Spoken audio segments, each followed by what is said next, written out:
October is Transport Month in South Africa, and South African Breweries SAB, in partnership with the Road Traffic Management Corporation, aims to help reduce drunk driving incidents on South African roads through the Alcohol Evidence Centre solution called AECs. These centres continue to play a significant role in helping to curb the carnage on our roads caused by drinking and driving.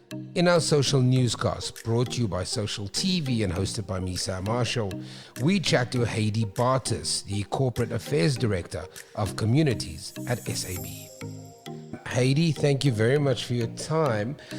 Let's talk about October month being Transport Month and what SAB is doing. Sam, thank you very much for having me and SAB to talk about this very important topic. You know, to honor Transport Month, SAB is really working very hard to help reduce road incidents linked to alcohol consumption by 10% by 2025. And we fully support the WHO's target to reduce road fatalities, by 50% by 2030. So we are really very serious about this, as drinking and driving, carries a lot of risk for consumers, customers, and anyone who drives. I just wanted to get a sense from you whether you guys were happy about the conversation around alcoholism, and were you happy with that focus, that the president talked about it, or did you want it to be focused more on kind of the connection between drunk driving and alcohol and not alcohol and COVID? Sam, it is a complex issue because we focus on, how to reduce harmful consumption of alcohol. That is what we do. We support the responsible consumption of alcohol. That is what we do at SAB. You cannot continue with harmful consumption of alcohol in communities because then you will not have a community to work with in future. So it is part of our fiber to focus on responsible consumption of alcohol. It doesn't matter when it happens, where it happens, it is part of our DNA to do that.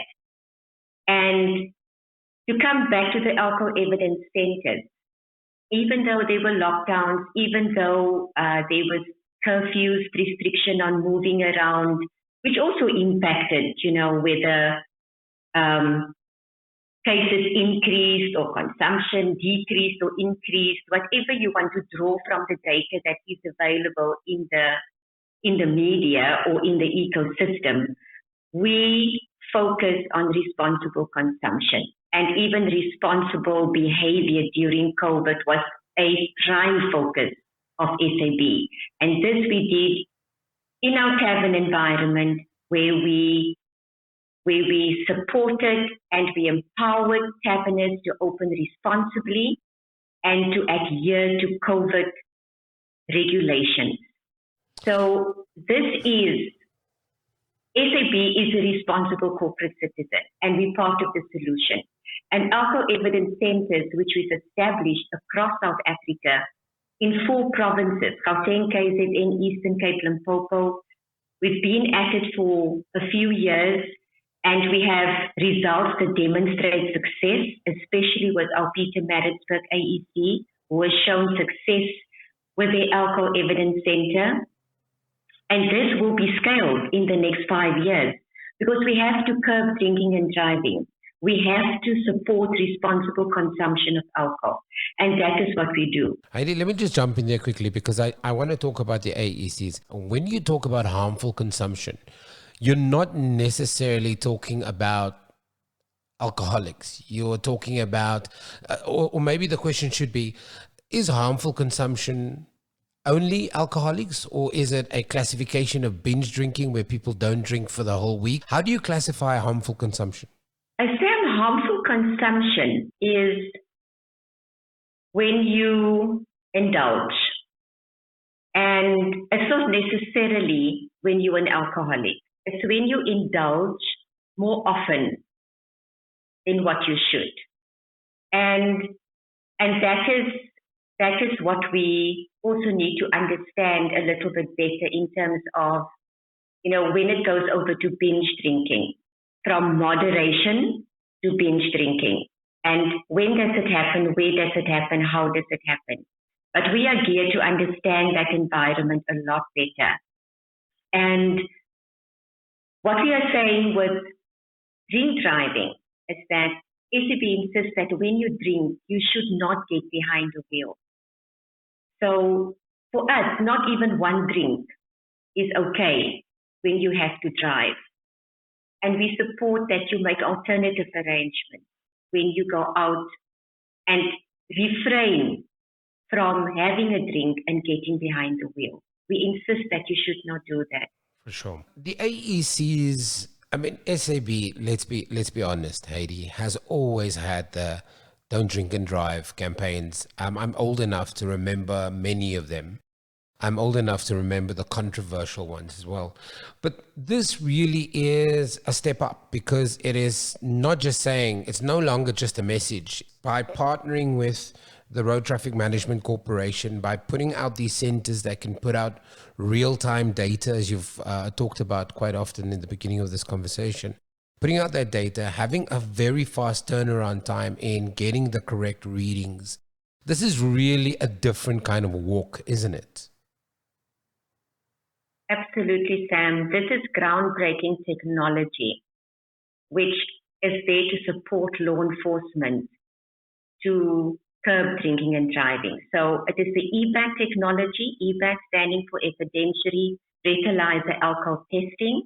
So a suspected drunk driver would be taken to the alcohol evidence center, would blow into this device, the alcohol content in the breath will then be read. And if they are over the limit, they will be arrested. And the difference is that this evidence is admissible in court.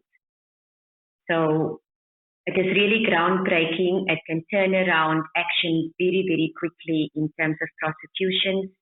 And that is what makes it so unique. And we're hoping, that this could actually be a global best practice for us that we have developed in South Africa, that could be implemented across the world.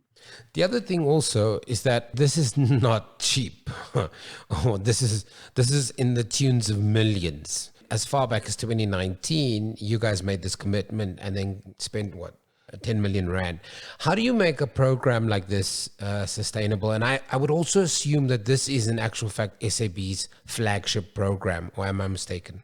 It is certainly within our responsible driving pillar. It is our flagship.